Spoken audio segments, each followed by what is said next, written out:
जय जगन्नाथ फ्रेंड्स आज गोटे नुआ थाली नहीं आसी आपण आज गोटे बड़ थाली रे माने आर प्राइस के आप निहाती कमेंट करिए। देखो गोटे बड़ थाली रे पूरा आइटम भरपूर अच्छी।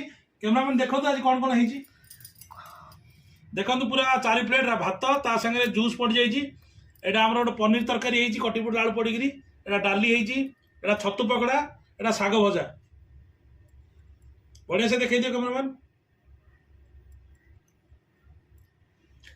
प्रतिदिन घर जहाँ बनाऊँ आपण देखा ये पनीर तरकारी काली आज्ञा कहीदे मिछ कदनी सत कहीदे।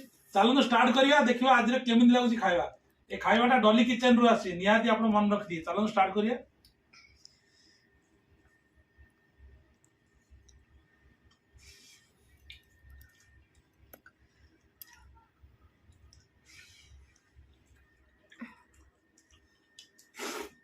डाली भी बढ़िया है साग भजा